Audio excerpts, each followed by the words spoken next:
Hey guys, Nightfox here, and welcome to another episode of the weekly power rankings. This is the fourth week, and there's been a pretty decent shakeup in the rankings throughout the whole list this week, so let's just jump into it. So, in the bottom part of the rankings, we have Brave Witches at number 17, Blood of Wars at number 16, Long Riders at 15, and Trickster at 14. So, just really briefly, Brave Witches, I'm not really getting anything from that show at all. Blood of Wars, it the animation budget's really starting to show. It's not looking good. The plot, there is like semblance of a plot there, but nothing that's like really solid. That any discernible plot really. Long Riders is a fun show. It has some fun comedy. But again, there's not really much of a plot, but I'm finding it more enjoyable than the other two.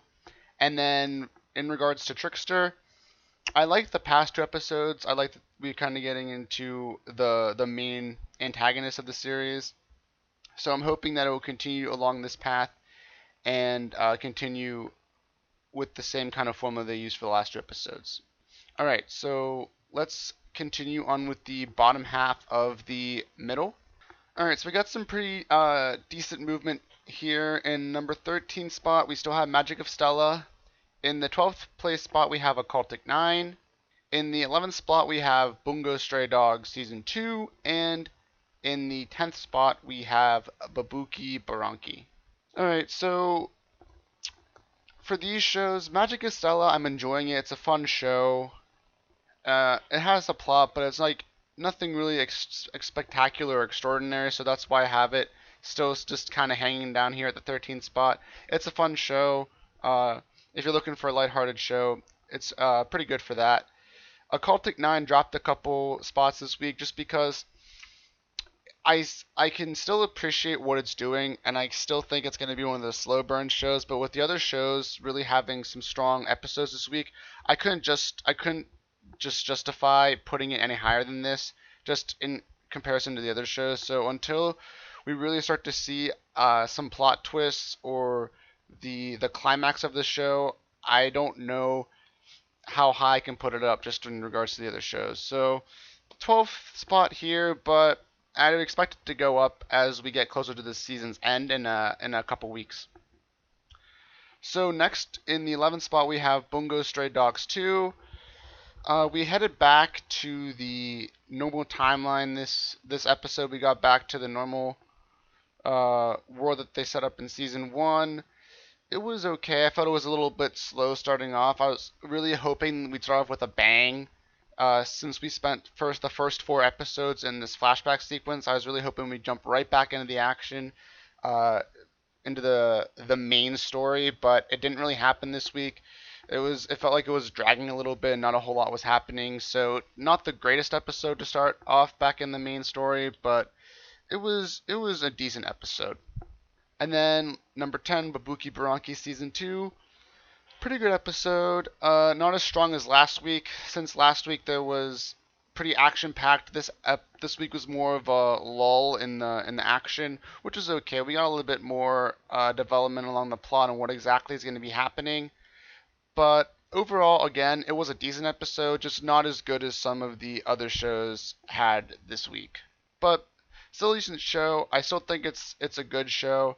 It might raise up as we get more action and get to the climax of the show, but for now, the 10th spot is where I think it deserves to be. Alright, so let's continue on the top half of the middle of the pack. In the ninth spot, we have Izetta the Last Witch. In the 8th spot, we have Yuri on Ice. In the 7th spot, we have Drifters. And in the 6th spot, we have Nanbaka. So, Izetta the Last Witch, I feel, is really starting to find its groove now. I'm really starting to enjoy it more. We're kind of getting the main plot and what it's going to be. Some more pieces are getting put into play, and things are going to start moving. So I'm really appreciating where it's going. I'm appreciating how it's still showing the brutality of war, even though Izetta's come in with her powers as a witch.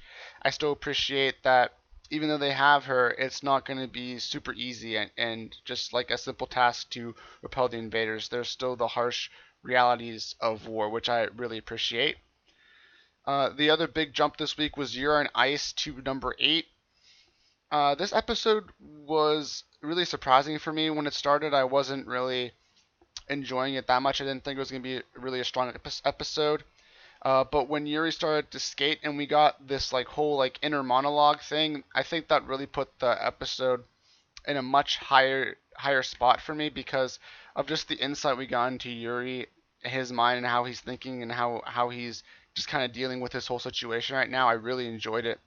And I think it shows good things for the show if it continues to move along this way. So I felt like it deserved to jump up to the number 8 spot. So number 7 we have Drifters. I was a little bit torn putting it at this spot this week just because I feel like it's dragging a little too much in the current arc that it's in.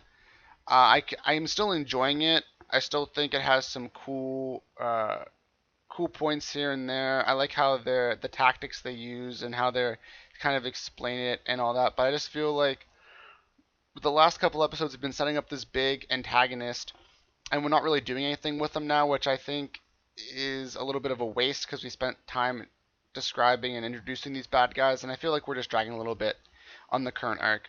So I'm hoping that it ends this current arc quickly and starts moving on to the next one where hopefully we get more introduction to some more characters and really start forming the the bigger picture for the big fight that we're going to have later in the season. At least that's what I'm expecting to happen. In the 6th spot, we have Nanbaka, same as last week. I actually really enjoyed this week's episode.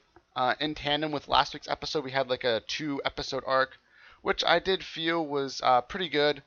I liked how, while obviously it's a comedy show, there is a lot of comedy. There were some other elements in there, some drama elements and stuff, but as always, Nanbaka, they came in with a lot of new jokes this week. I felt a lot of new aspects, so got, they're not just rehashing the old things that I think I might have said I was fearing last week, but this week, bunch of new jokes, bunch of new laughs, and some new elements, not just comedy. There's some couple other genres, drama and such that were in this week's episode. So again, I'm loving this show. I think it's a real strong comedy, and throwing in those other genres is really putting it at a high place for me. So that's why I felt it deserved the number 6 spot this week. All right, so let's move into the top 5. In the 5th place spot, we have Kaijo retaining that number 5 spot. It did well this week again. Another great battle shown into a T.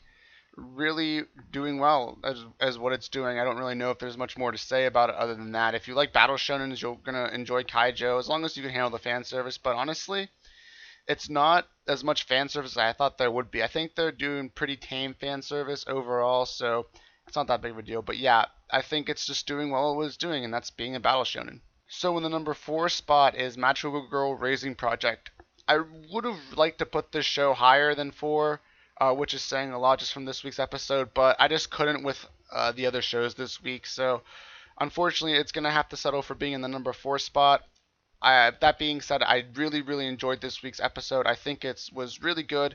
It really opened our eyes to a few key points, and it's making us realize that no one is really safe. You really have to be prepared for any of these characters to disappear at a moment's notice. That's just the nature of the game, or as it's playing out so far. So they really started this boulder almost rolling down a hill that's going to keep compounding and compounding as the weeks go by. So I'm thinking that this might be the big turning point for the show when we really start to get more action and the true nature of the show. So I'm really excited moving forward with this show. In the number 3 spot, we have Ajin Season 2. Fantastic episode this week. We got some more plot development. We met some new characters. We got reintroduced to some characters that we had met earlier in the show but have disappeared. We get check up on them. And just from the dialogue that we're hearing, I think it's going to be a bombastic ending for sure, and I'm really looking forward to it.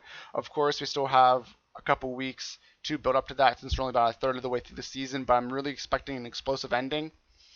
And just this week's episode was really good because even though it was progressing and building up, there were still some really key points in these episodes that I really enjoyed. So coming in at the number 2 spot, we have March Comes In Like a Lion, jumping up 1 spot, I believe, from last week. And this episode was just super spectacular. We got a lot of Ray's backstory. That was the main point of this episode. Got a really good look at his backstory, and I was really enjoying it. again, just like how much of this show is, we got a lot of inner monologue from Ray when he's kind of reliving his past and showing it to us. So we really get his thoughts and what he was thinking during those times, because he's had a pretty rough childhood from what we've seen, and just him explaining it and trying to just understand where he was coming from and why he is the way he is now was really, really awesome. And I really enjoyed that they did this at this time so that we have a better view of him as we can move forward in this show. So this week's episode, I think, was very spectacular. And in the number one spot, the reigning champion so far, the first 4 weeks of the season, is Sound Euphonium Season 2. This week's episode, I would go as probably far to say the best episode of this season so far. Knockout episode last week, but I think this week's episode was even better. It was a performance episode, and they just played. They played in the competition. We got like 7.5 minutes of them just playing, and the way that KyoAni animates it and camera angles and the directing they have through the whole thing was just spectacular. It wasn't boring at all. It was captivating, and those 7.5 minutes were just so good. The music was beautiful.